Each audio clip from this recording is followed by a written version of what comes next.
एक महाभागवत अनन्य भक्त श्री चंद्रहास जी महाराज, उनके पावन चरित्र का अपने लोग श्रवण करते हैं, इससे भक्ति बहुत घनीभूत होती है।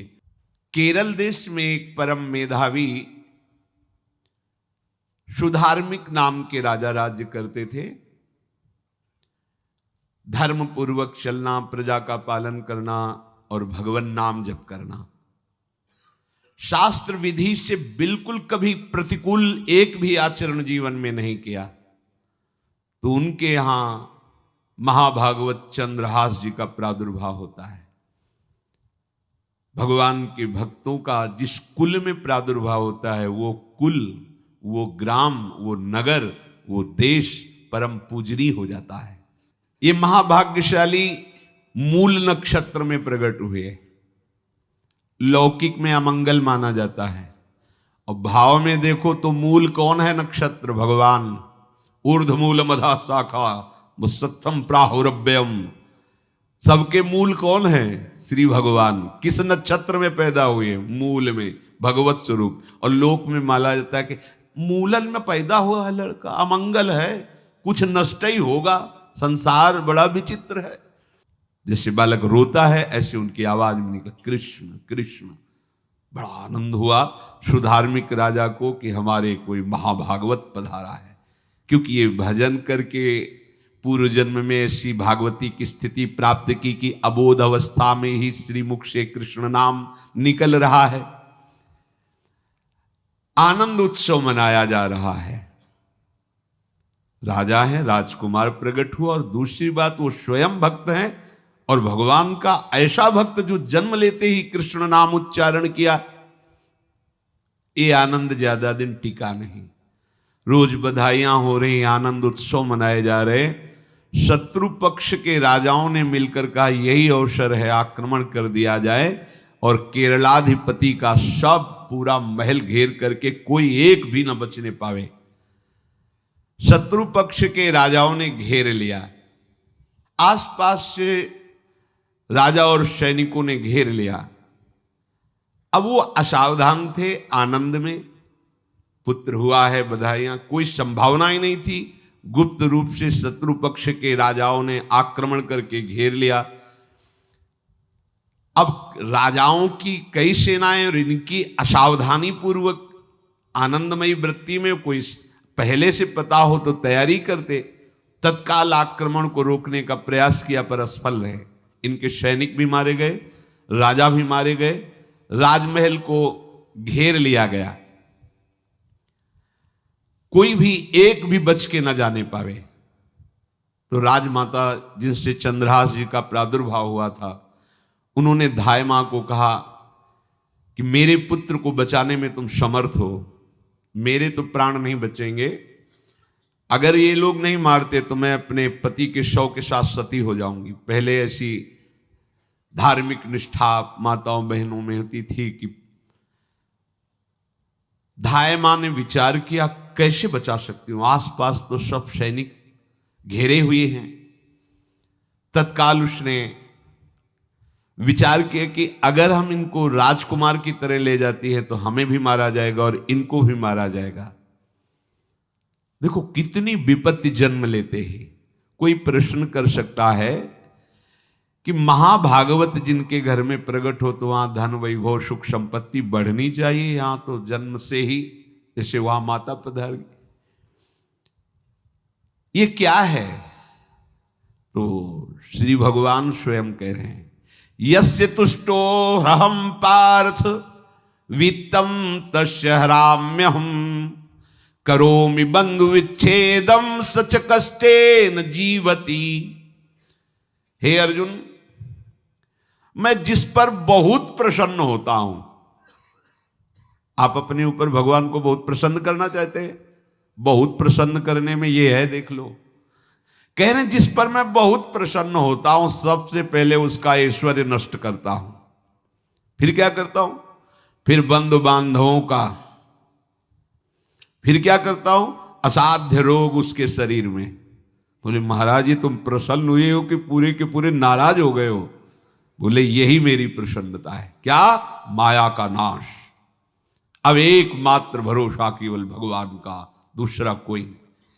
ये सबको पसंद नहीं आएगा। सब तो उस भगवान की भक्ति चाहते हैं कि अगरबत्ती धूप बत्ती तन मन धन सब तेरा, स्वामी क्या लागे मेरा, पर अंदर से कह रहे सब तन मन धन सब मेरा, क्या लागे तेरा। ऐसे तो चलेगी भक्ति। लेकिन कई बार सत्संग में पीछे धाम में कहा था कि भगवान को रिझाकर लोक मांगोगे तो चैन से रह लोगे, और अगर उनसे प्यार करने की बात मन में ठानी कि बस मुझे केवल आपकी आंखों में आंखों को मिला करके जीवन व्यतीत करना है, मुझे और कुछ नहीं चाहिए, तो फिर लाडले आपको दुशरिहा का कोई आश्रय रहने नहीं देंगे। ध्यान रखना, जितने दुशरिहा होंगे तो ये बर्दाश्त हो तो कदम आगे बढ़ावे। बहुत प्रसन्न हो जाओ ठाकुर हम पे तो कह रहे यस्य तुष्टो हम पार्थ वित्तम तस्य हराम में हम करोमि बंधु विच्छेदम सच कष्टेन जीवती। जितनी श्वासें रहेंगी भयंकर कष्ट में उसको व्यतीत करने के लिए दूंगा। ये दंड नहीं है, ये पुरस्कार है। अनंत जन्मों का हिसाब बराबर करके कहीं इसकी वृत्ति मेरे से हट न जाए, ऐसे घेरे में डाल के अखंड चिंतन करवा के सजयति जयति जग उच्चरे। जाको करत श्याम सहाई प्रथम वर्णो कृपा क्रम हो विषय मूल गवाई। कुल कुटुंब बल वित्त हीनो दीन के दुखदाई। आपने को करजु लीनो आप ही अपनाई। कह रहे हैं अब मैं वर्णन करता हूं श्याम सुंदर जिस पर कृपा करते हैं उस पर कैसा बर्ताव करते हैं। बोले सबसे पहले उसके विषय भोगों का नाश कर देते हैं। फिर दूसरी कृपा कोई परिवार का, कोई मित्र, कोई रिश्ते नातेदार उसकी तरफ देखेगा भी नहीं। फिर ऐसा दुख प्रदान करते हैं कि केवल एक भरोसा रह जाता है, एक भरोसा, एक बल, एक आस विश्वास, बस नाथ आपके सिवा अब हमारा कोई नहीं। बस वहीं से जो चमत्कार प्रकट होता है, त्रिभुवन में कोई उसकी समानता नहीं कर सकता जिस पर ठाकुर की कृपा है। पर इस कृपा को हजम करने के लिए इसीलिए संत संग किया जाता है कि पहले से वो तैयार कर देते हैं। जैसे आर्मी की ट्रेनिंग होती है ना, ट्रेनिंग के बाद भी बॉर्डर में लगाया जाता है, ऐसे ही संतजन ये ट्रेनिंग देते हैं। अब जो टिके तो टिके, नहीं तो घर बैठे जाके। अगर टिक गया तो गुरु मेहरबान, तो चेला पहलवान, भगवान भी परास्त नहीं कर सकते। उसमें ऐसी सामर्थ्य आ जाती है कि हर प्रभु के द्वारा दिए गए विधान को हंस करके स्वीकार कर लेता है। और ऐसा नहीं कि उसको कष्ट होता है। ये लोक भाषा में भगवान कह रहे हैं सच कष्टेन जीविता। नहीं तो जिस चिदानंद में वो सुख भोगता है वो ब्रह्मा को भी नहीं प्राप्त है जो भक्त को प्राप्त होता है। भक्त का वैभव दिव्य होता है, चिदानंद में होता है। ये तो पापियों के पास भी वैभव है, रुपया पैसा कुटुंब परिवार। भगवान के दास के पास जो वैभव होता है वो अचिंत्य है, तुम चिंतन भी नहीं कर सकते, ऐसा वैभव होता है। धाय माने सेविका का रूप तत्काल लिया, जिससे पोछा झाड़ू लगाने वाली, और कुछ दोने पत्तल डाले, उनके नीचे चंद्रहास जी को डाला, ऊपर से करके इसे माथे पे रख के निकली। सैनिकों ने पूछा इसमें क्या है, तो उनका राजघराने के दोने पत्ते जूठे दिखा। ऐसे नीचे किया तो देखा सब ऊपर जूठन पड़ा। हाँ चल निकल, जल्दी भाग यहां से निकल। बस वो भागी, बचा ले गई। वो कुंतलपुर पहुंची और वहां के जो मंत्री दृष्ट बुद्धि थे उनसे प्रार्थना की कि मैं सेवा कला में बड़ी प्रवीण हूं और ये मेरा पुत्र है, अगर आपकी कृपा हो जाए तो कुछ समय के लिए हम आपकी सेवा में, महल सेवा में रहेंगी और हमारे पुत्र का पालन पोषण हो जाएगा। उनकी परीक्षा ली गई तो राजघराने की सेविका थी, परम प्रवीण थी, पर उन्होंने ये परिचय नहीं बताया। विधि विधान से राज्य की सेवा में प्रवीण दासी पाकर उसको अच्छा लगा, ठीक है आप रह सकती है। अभी चंद्रहास जी 3 वर्ष के ही थे कि धायमा पधार गई और ये हर समय कृष्ण कृष्ण कृष्ण कृष्ण कृष्ण नाम इनके चलता रहता था। अब जो उनका दुलार करने वाली थी धायमा, वो भी पधार गई तो कौन उनकी तरफ देखे। पर बहुत ही गौर वर्ण, बड़े ही सुंदर अब वो गलियों में भटकने, निकाल दिया महल से जब धाय माँ मर गई, क्योंकि धाय माँ की सेवा के कारण उनको रखा गया था। 3 वर्ष के बालक गलियों में, तो कोई भी माँ देखती उनको तो कोई उनको वस्त्र पहना देती, कोई भोजन करा देती। ऐसे ही भगवान के भक्तों की बड़ी विचित्र लीला होती है। यहां चंद्रहास जी को जो भी माता बहन देखती कुंतलपुर के गलियों में, तो कोई वस्त्र, कोई स्नान करवा देती, कोई काजल लगाती, कोई भोजन पवा देती। परमहंसों जैसा जीवन कट रहा है। कृष्ण कृष्ण कृष्ण कृष्ण। 14 भुवनों में जिनकी अव्याहत गति है, जो सबको देखते रहते हैं, श्री देवर्षि नारद जी। ये कृष्ण कृष्ण बोलता है बालक, और इसका हरि के सिवा कोई नहीं। तो एक दिन एकांत में बैठे हुए थे बालक चंद्रहास जी, नारद जी पधारे हैं, भाई जी से मिले हैं। स्वप्न में कितने महापुरुष मिलते हैं जो भजन ठीक से करते हैं, ये बड़े बड़े महापुरुष आकर के उपदेश करते हैं। ये त्रिकाल सत्य हैं, कोई ऐसा नहीं है कि ये कहानी हैं, अभी हैं। जहां आप भगवत चिंतन करेंगे तो आपको परिचय बड़े बड़े महापुरुषों का मिलने लगेगा। नारद जी आए तो देखा आंख बंद किए हुए चंद्रहास जी कृष्ण कृष्ण कृष्ण कृष्ण कृष्ण ऐसा उच्चारण कर रहे। त्रिकालज्ञ सर्वज्ञ नारद जी ने देखा कि ओहो, इतना छोटा बालक और कृष्ण कृष्ण बोल रहा है। नारद जी ने स्पर्श किया दुलार करते हुए, सुनो आंख खोलो। आंख खोल के देखा श्री देवर्षि नारद जी। नारद जी ने कहा, देखो हम तुमको एक अमोघ वस्तु देते हैं, और एक छोटी सी शालिग्राम की इतनी बड़ी श्रीविग्रह शालिग्राम का जो वो दिया। बोले धो के पी लेना और दिखा के पा लेना, यही तुम्हारी सेवा पद्धति है। अर्थात स्नान करा दिया और जो तुम्हें मिले इनको अर्पित। तो उन्होंने विचार किया कि धोने के लिए, स्नान कराने के लिए पात्र चाहिए, भोग लगाने के लिए पात्र चाहिए।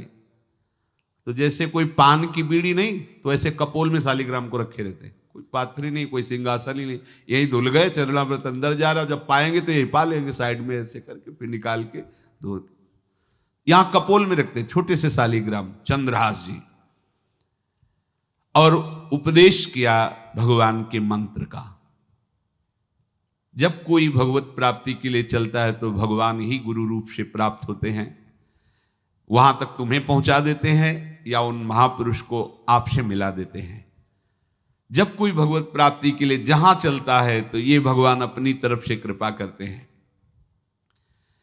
ये दृष्ट बुद्धि के जो महल में धाय माँ ने इनका आश्रय स्वीकार करवाया था, उसके एक पुत्र थे मदन जी, वो बड़े भागवत थे। और एक पुत्री थी जिसका नाम था विषया, वो बड़ी सुंदर थी, अभी छोटी अवस्था की ही थी। मदन जी का स्वभाव था भक्तों को भोजन पवाना। जो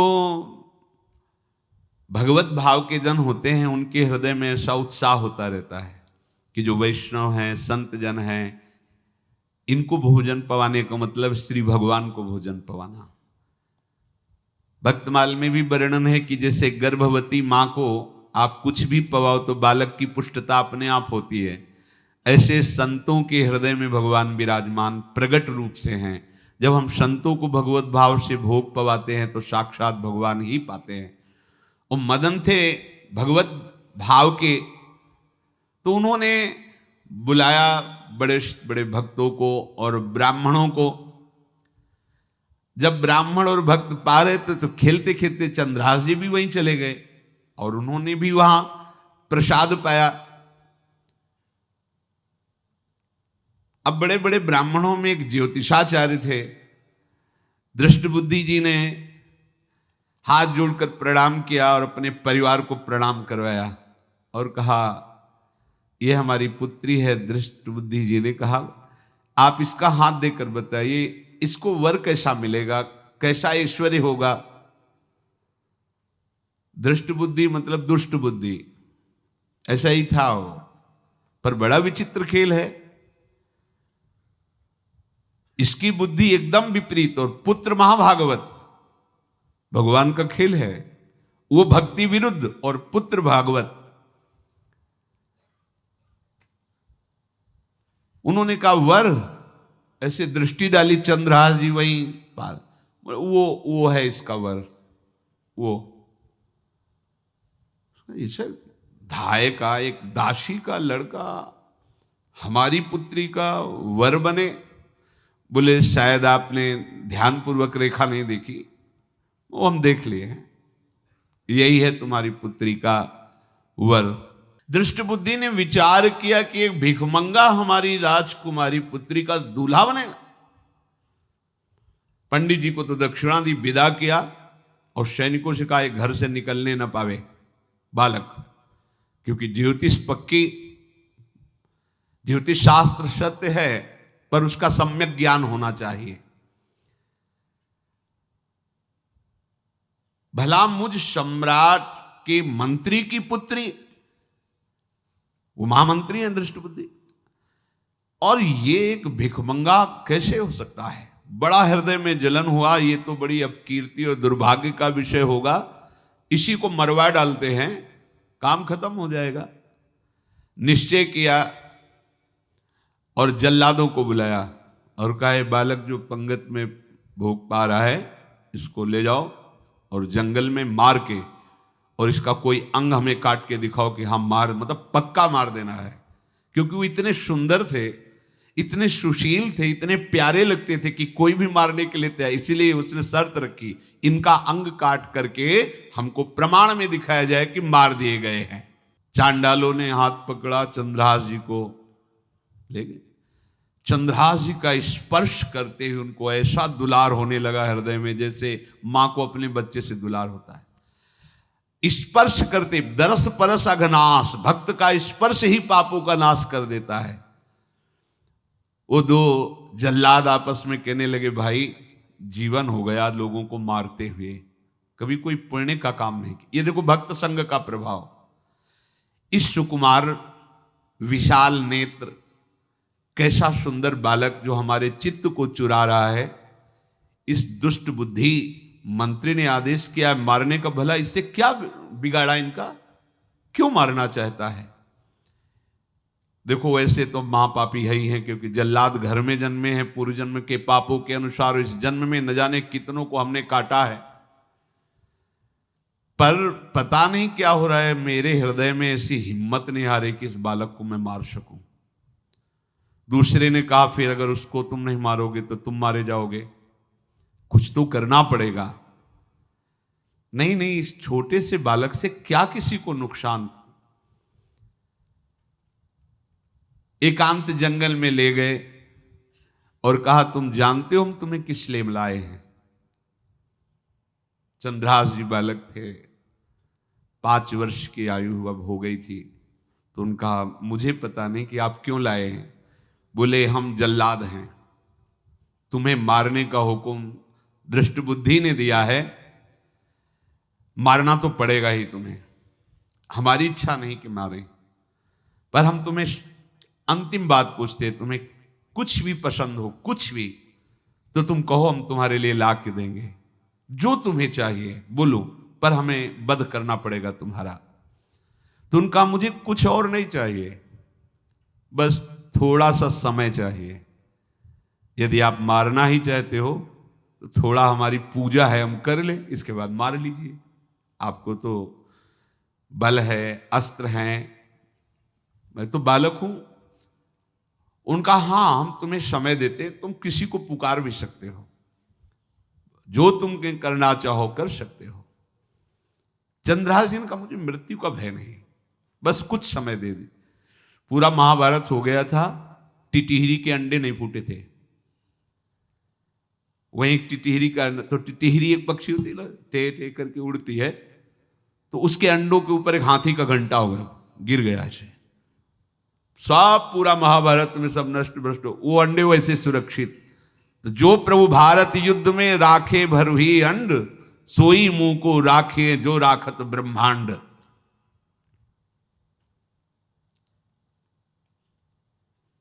मैं तो अनाथ हूं, श्री कृष्ण के सिवा कोई मेरा है नहीं, मैं किसको पुकारूं? मेरा आश्रय तो एकमात्र वही प्रभु हैं। और निकाला शालिग्राम, यही सिंहासन है शालिग्राम का। भगवान के भक्तों की अपार महिमा है। क्या सेवा, वहां कोई पंचपात्र गंगा जल सब थोड़ी है, लेकर बस आंसुओं से अभिषिक्त कर रहे हैं। प्रभु मुझे तो कोई ज्ञान नहीं कि आपकी सेवा कैसे की जाती, मैं तो अपने मुख में ही आपको रखता हूं।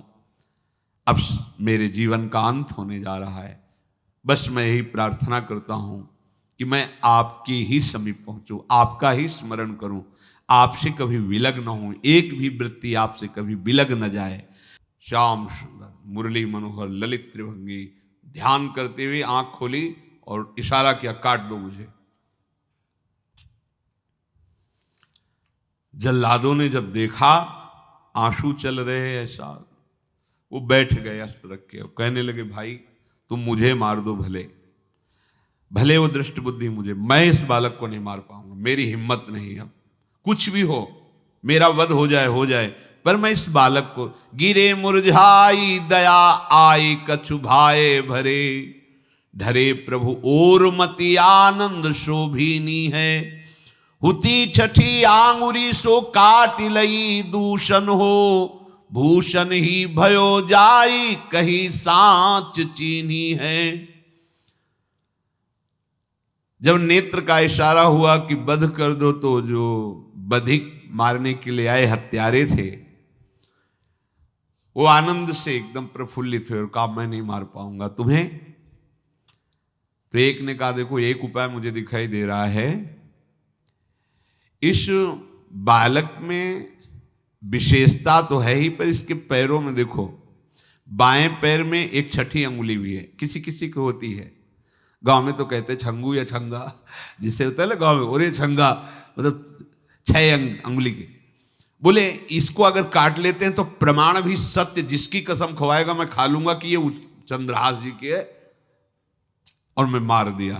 और कौन इस बालक को ढूंढेगा, जंगल में छोड़ देते हैं, अपनी तो सामर्थ्य नहीं। बधिकों ने, जल्लादों ने ऐसा ही किया और जाकर अंगुली दिखा दी, मैं बालक का वध करके आ गया हूं। उनको यह कि लाखों बार इन्होंने वध किया, तो संशय का कोई रिश्तेदार थोड़ी है, वो तो बालक है, उसको मारने में क्या, हाँ ठीक है मार दिया गया। अब वो जो चले गए तो अंगुली जो कटी थी उससे रक्त प्रवाह हो रहा है। कृष्ण कृष्ण जगन्नाथ वासुदेव जनार्दन, हे कृष्ण हे जगन्नाथ हे वासुदेव हे जनार्दन, ऐसे नाम उच्चारण करते हुए मूर्छित हो रहे हैं चंद्रहास जी। वो छोड़ करके जल्लाद चले गए। चंद्रहास जी भगवान का स्मरण कर रहे हैं, तो जितने जंगल के मृग हैं वो सब मंडलाकार घेर के ऐसे। एक हुमा नाम का पंछी होता है, अगर उसके पंखे की छाया पड़ जाए तो चक्रवर्ती सम्राट का वैभव प्राप्त होता है। और वो भीड़ की भीड़ पक्षी आकर चंद्रहास जी के ऊपर ऐसे घेरे हुए हैं, आसपास मृग मृगी मृग शावक सब घेरे हुए हैं। बीच में चंद्रहास जी कृष्ण गोविंद दामोदर माधव ऐसे उच्चारण कर रहे हैं।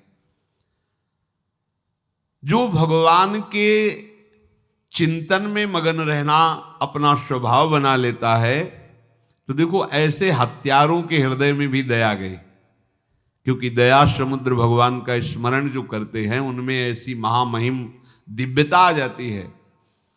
कोई भी कितना भी निर्दयी हो, अंदर से वो भले जल रहा है द्वेष के कारण, पर कहीं ना कहीं ये द्वेष आंतरिक राग का सूचक हो। वो भी भक्त को प्यार करता है, पर भक्ति ना होने के कारण वही उसका राग द्वेष में बदल जाता है।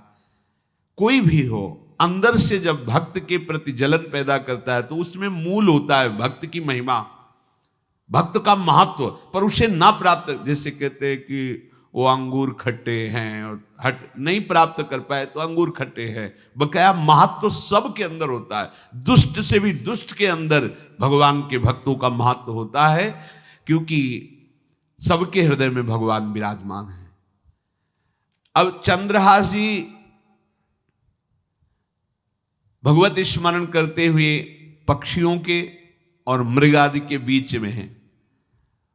उधर भगवान का एक विधान तैयार होता है, वह देश भूमि में रहत लघु भूप और सुख सब एक सुत चाह भारी है। कुंतलपुर के ही अधीन एक चंदनवती नाम की राज्य नगरी थी, वहां के राजा थे, उनके पुत्र नहीं हो रहा था, तो कुंतलपुर सम्राट पद, चंदनवती राज्य राजा, जैसे प्रदेश और दिल्ली में बैठे हुए जो प्रधानमंत्री राष्ट्रपति वो बादशाह, जो दिल्ली का अधिकार वो बादशाह, और ऐसे छोटे छोटे जो राज्य हैं उनको राजा। तो ये चंदनवती के राजा कर दिया करते थे, प्रत्येक राजा को कर देना होता था बादशाह को। इनके पुत्र था नहीं, और कर देने के लिए कुंतलपुर ही जा रहे थे, तो रास्ते में देखा कि बहुत से मृग और पंछी ये घेरे हुए क्या है, तो एक कौतूहल सा कि क्या है बीच में, आसपास मंडलाकार मृग, फिर वो विहंग पक्षी जो भगवान के आश्रित है, भगवान कैसी व्यवस्था करते हैं। वो चंदनावती के राजा दौड़ करके एक कौतूहलवश, क्या है यहां, मृगी पंक्तियों के बीच में पक्षी, हुमा नाम का बड़ा पवित्र पक्षी हिमालय आदि में पाया जाता है, जिसके ऊपर इसकी छाया पड़ जाए वो ऐश्वर्यवान हो जाए। देखा बालक दिव्य तेजों में, और मूर्छावस्था में नजदीक गए तो अंगुली पूरी कटी हुई थी, तो रक्त प्रवाह, गोद में उठाया और आनंदित हो गए, हमारी पुत्रेष्टि यज्ञ सफल हुई, हमारा दान पुण्य सफल हुआ, ऐसा हमें सुंदर बालक मिला। चंद्रहास जी को लेकर के घर आए और हृदय में भगवान का बार बार कृपा प्रसाद मना रहे हैं, मुझे भगवान ने पुत्र दिया। चंद्रहास जी को लेकर आए, आनंद मंगल बधाइयां बजने लगी, बहुत सी संपत्ति न्यौछावर कर दी। 5 वर्ष के चंद्रहास जी हैं। पूछा बेटा तुम्हारे माता पिता कौन है, तो कहा श्री कृष्ण। परिवार में कौन है, श्री कृष्ण। मतलब तुम्हारा कोई नहीं है, नहीं है श्री कृष्ण। समझ गए कि भगवान ही हमें कृपा करके ऐसे महाभागवत पुत्र को दिया, और है कौन, वास्तविक कोई नहीं श्री कृष्ण के सिवा। बड़ा उत्सव मनाया और अपने राज सिंहासन का अग्रिम अधिकारी युवराज पद चंद्रहास जी को। अब तो पूरे राज्य में आनंद की वर्षा हो रही। राजा मन में विचार कर रहे हैं कि ऐसा प्रतापी भक्त हमारे यहां आया है, अब हमको किसी को कर देने की जरूरत नहीं। तो जो हर महीने वर्ष में जो बंधा हुआ कर था उन्होंने नहीं दिया। 1 बार 2 बार 3 बार जब कर नहीं पहुंचा तो सम्राट ने आदेश किया मंत्री को कि चंदनावती से कराना बंद हो गया है। क्या बात है? यदि वो अहंकार से युक्त हो तो आक्रमण करके नष्ट करो, यदि समस्या है तो उसका सहयोग करो। बादशाह के आदेश से वहां दृष्ट बुद्धि पहुंचे तो युवराज पद पर चंद्रहास जी विराज, जिनको मारने के लिए जल्लादों के हाथ में दे दिया था। पूरे पूर्वासी ऐसा प्रभाव चंद्रहास जी का है कि सब कृष्ण भजन करते हैं, सब आनंद में मगन रहते हैं। चंद्रहास जी थोड़ा सयाने हो गए थे तो पूर्ववासियों को उपदेश देते, एक बार हमारे राज्य में भोजन पाया जाएगा 24 घंटे में, और सबके घरों से आरती की शंखनाद घंटानाद सुनाई देना चाहिए। सबके यहां शाम के रोज नाम कीर्तन और भगवत कथा होनी चाहिए, क्योंकि आयुष्यम चपलम तादृक जल बुद्बुद सन्निभम चिंतयध्वम जनामूढ़ा माधवम वर्षम सुस्थिरम। भाइयों, ये आयु बड़ी चंचल है, कब शरीर छूट जाए पता नहीं, पानी का बुलबुला कब फूट जाए कोई पता नहीं। इसलिए माधव श्री कृष्ण का नाम कीर्तन, उनकी आरती पूजा, उनका ध्यान और एक टाइम भोजन। पूरे नगर में अब सोचो कितना भक्ति का प्रभाव होता है। पूरा नगर में हर घर में आरती पूजा कीर्तन चक्रवर्ती सम्राट के लक्षण स्वाभाविक चंद्रहास जी में प्रकट होते थे। अब दृष्ट बुद्धि जब वहां गया, देखा युवराज पद पर, पहचाना कि वही बालक है, ये तो चंद्रहास है, क्योंकि काफी समय तो महल में ही रहे थे धाय मां के साथ और अच्छे से पहचान थी। अब उन्होंने विचार किया कि ये तो बहुत अनिष्ट हो गया, हमने तो मारना निश्चित किया था और जल्लादों ने इसको छोड़ दिया और अब तो ये राजा का राजकुमार बन गया। तो राजा से कहा कि पहली बात, युवराज पद पर बैठालने के पहले तुम्हें सम्राट को सूचना देनी चाहिए थी। दूसरी बात, अभी तक तुमने कर नहीं दिया। जानते हो कि अगर सम्राट का भाव बदल गया तो एक क्षण में तुम्हारे राज्य को नष्ट कर दिया जाएगा। तो राजा ने हाथ जोड़कर चंद्रावती के राजा ने कहा, महाराज आप ही अब हमारी रक्षा कर सकते हो। तो उसकी दृष्टि चंद्रहास पर थी, इसको मरवाना है, क्योंकि पंडित ने बताया था यही पति बनेगा। अरे तो अब तो आनंदित होना चाहिए कि अब तो राजा बनेगा, अब तो बढ़िया है। लेकिन चंद्रहास जी को यदि आप सम्राट के पास भेज देते हैं और सम्राट निश्चित प्रसन्न हो जाएंगे चंद्रहास को देख के, तो वो तुम्हारे इस अपराध को क्षमा कर देंगे।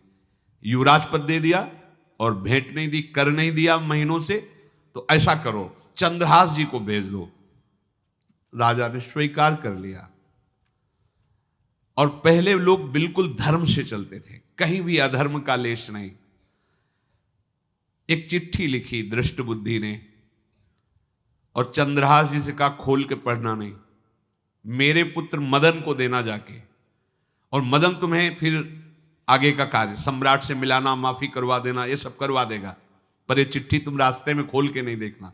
और वैसे भी किसी का पत्र खोल के देखने का धर्म नहीं कहता। अगर कोई पत्र दे तो ये नहीं कि इसमें क्या लिखा है, नहीं, या तो हिम्मत नहीं है, इतनी धैर्य नहीं है तो मत लो।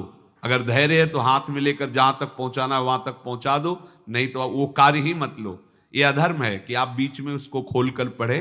पहले लोग बहुत धर्मात्मा होते थे, एक एक बात धर्मयुक्त होती थी।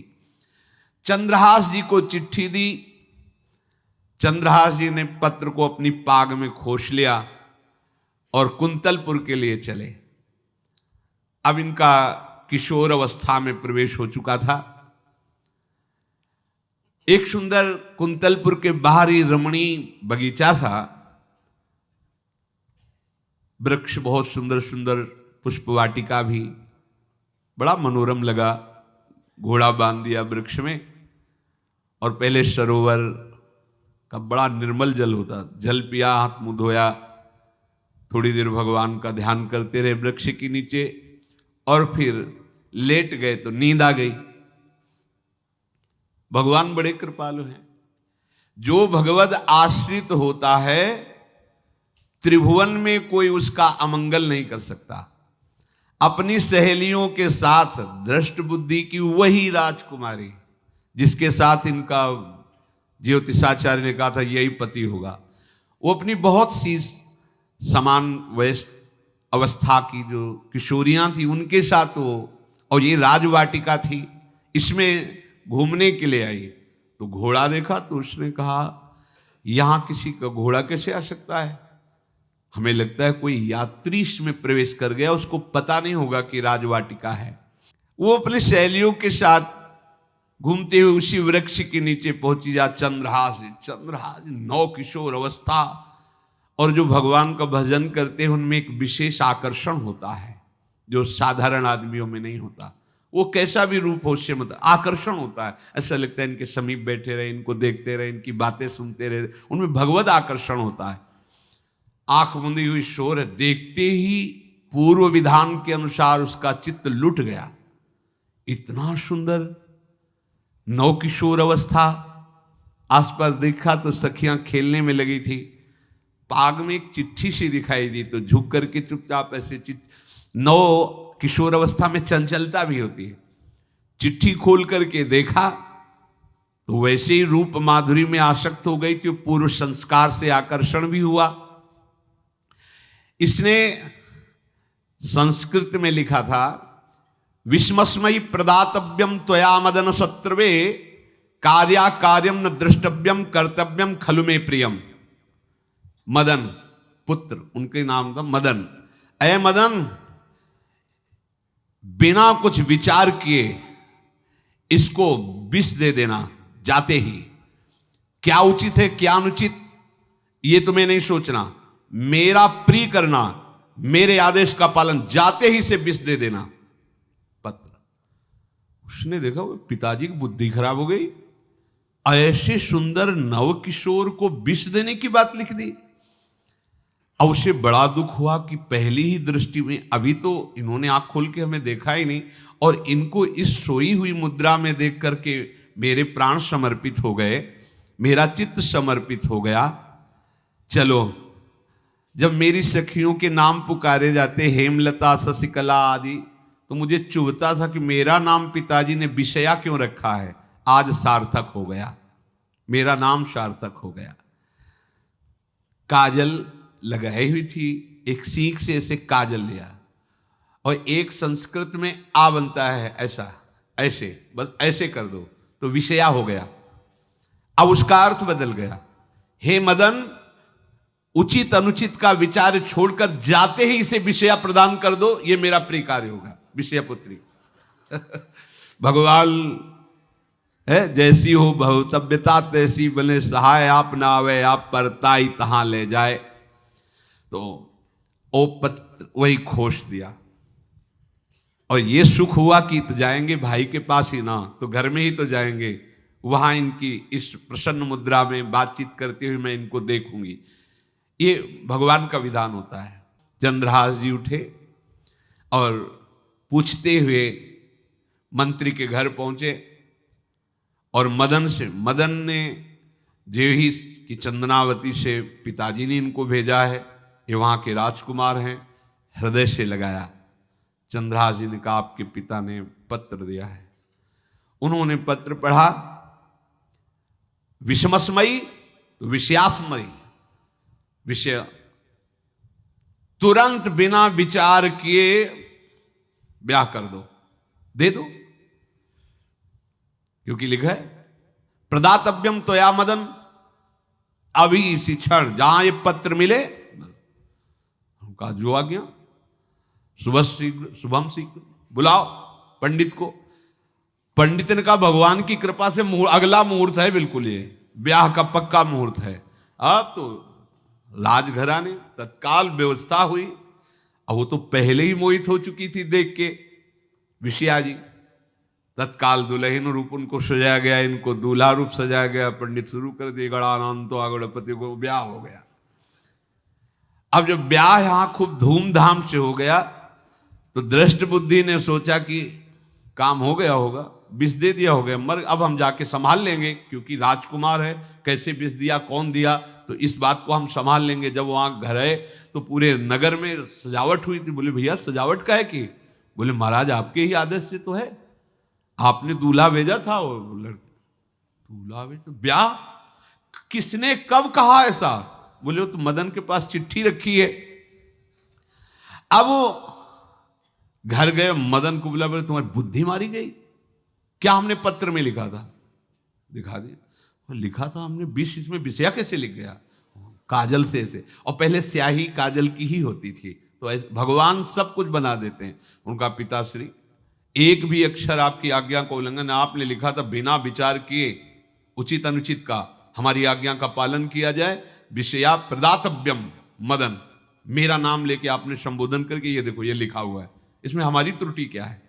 देखा तो चंद्रहास जी दूल्हा और सुंदर, अब उसका हृदय आग ले। अब तो मान जाना चाहिए, बिटिया का वरण हो गया भाई, ब्याह हो गया, अब तो गुस्सा छोड़ देनी चाहिए। पर दुष्ट बुद्धि, नाम ही रखा था धृष्ट बुद्धि, उसने कहा चाहे बिटिया विधवा रहे पर तुम्हें जिंदा नहीं रहने देंगे। ये दुष्ट बुद्धि होती है। देखो कैसे कैसे ऐसे ही होते हैं, कुछ लोग ऐसे ही होते हैं, हमारी इज्जत, फिर जेल काटता है पूरा परिवार, मार डालेंगे तुम्हें जिंदा नहीं रखेंगे, ऐसे दुष्ट बुद्धि का स्वभाव होता है।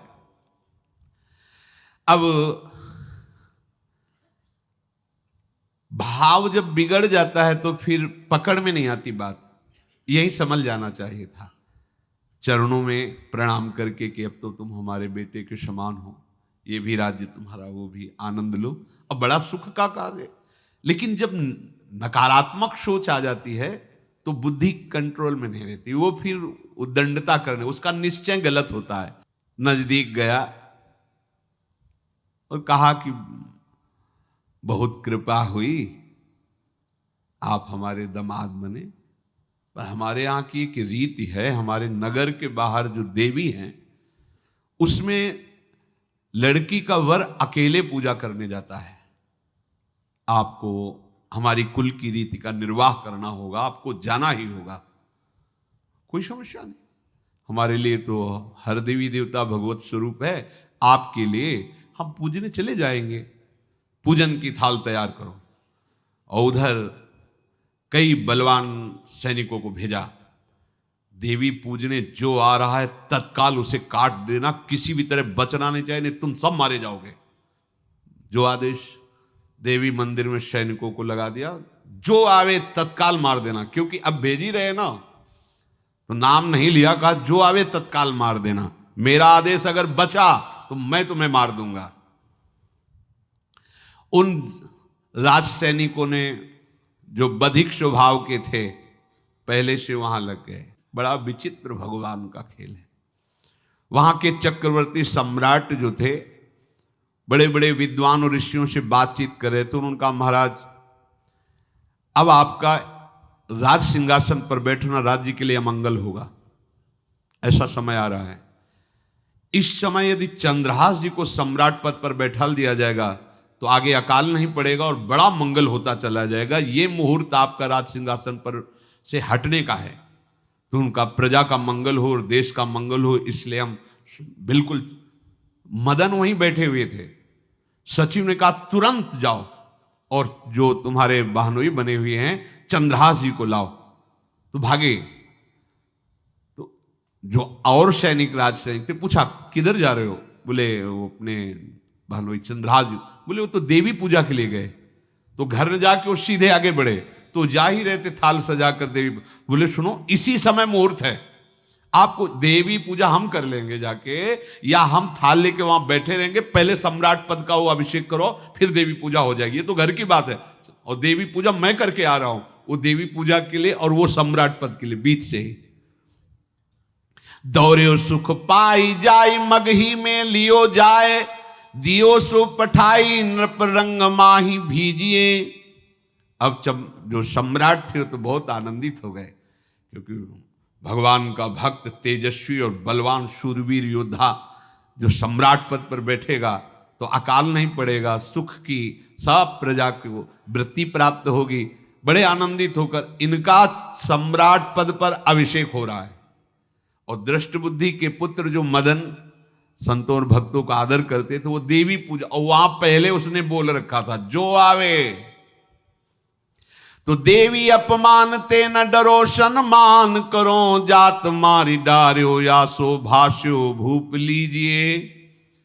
चंद्रहास जी का सम्राट पद पर अभिषेक और मदन जी का देवी मंदिर में प्रवेश, और सैनिकों ने काट के फेंक दिया मदन को। ये जो पे कृपा रघुपति कृपाल की, बैर और की कहा सरे होई न बाको। बार भगत को जो कोई कोटि उपाय करे, गोस्वामी तुलसीदास जी लिख रहे, भगवान का कृपा पात्र जो भक्त है, किसकी ताकत है कि उससे बैर कर सके। चाहे कोई त्रिभुवन में हो, भक्त का बाल बांका नहीं कर सकता, चाहे करोड़ों करोड़ों उपाय कर ले। और तके नीच जो मीच साधु की, सो पामर ते मीच मरे। वेद विदित प्रहलाद कथा सुनि, को न भगति पथ पाम धरे। अगर तुम जिस भाव से साधु को नीचा दिखाना चाहोगे वही भाव तुम्हारा सर्वनाश कर देगा। वैसे ही देखो सर्वनाश हुआ ना, एक ही पुत्र और इसके आदेश से वह उल्टा खेल हो गया, पुत्र की ही हत्या हो गई और चंद्रहास जी को सम्राट पद पर अभिषेक किया जा रहा है। अब दृष्ट बुद्धि ने बड़ी प्रसन्नता अंदर है कि वो तो मार दिया गया होगा। सैनिक आए और बोले महाराज आपके पुत्र का वध हो गया है। पुत्र का वध कैसे? बोले आपने कहा था जो आए उसे मार देना, तो आपका पुत्र ही थाल लेकर पूजन, वो तो चंद्रहास, बोले उनका तो अभिषेक हो गया सम्राट पद पे, ये कैसे हो गया? अब अंदर भारी दुख उनके हृदय में। उन्होंने बताया कि तुम्हारे पुत्र को तो हम लोगों ने ही काट डाला आपके आदेश के अनुसार, आपने कहा था जो जाए उससे काट। अब तो छाती पीट पीट के, माथा फोड़ फोड़ के खूब रो रहा है। किसी का कोई भी बस नहीं चल सकता भगवान के भक्त के ऊपर। तंत्र मंत्र दुनिया का जितना भी सामर्थ्य है, ये भक्ति को ऐसे खिलवाड़ नहीं है। अब वो बार बार मैं कितना भागी, हाय मैं कितना भागी, अपने पुत्र को ही मरवा दिया, ये हाहाकार करके रो रहा है। चंद्रहास जी ने जब सुना तो उन्होंने कहा अरे मृत्यु तो मेरी निश्चित थी, फिर मदन भैया को वो मेरी मृत्यु प्राप्त हुई। नहीं नहीं, ऐसा नहीं हो सकता, मैं अभी जाता हूं। वहां गए, देखिए सब कटे, अंगों को रखा, भगवान का ध्यान करते हुए स्मरण करते हुए से हाथ फेरा, उठ के बैठ गए। अब ये घटना तो उनको पता नहीं थी, दृष्ट बुद्धि को उन्होंने खोपड़ी फोड़ करके अपनी हत्या कर ली। उनको जिला के आए तो फिर उनको जिलाया और कहा पिताजी अब कृष्ण कृष्ण जपो। अब उनकी बुद्धि शुद्ध हुई और भगवान का आश्रय लेकर के वो अपने जीवन को भगवत भक्ति में बनाए। तो जो भगवान का भक्त है उससे द्रोह करने वाले को भी परम मंगल ही देते हैं भक्त, पर भक्ति में अनन्यता की आवश्यकता है। प्रारंभ इहलोक परलोक के सारे सुखों को भगवान के चरणों में समर्पित करके किसी व्यक्ति वस्तु स्थान का आश्रय नहीं होना चाहिए।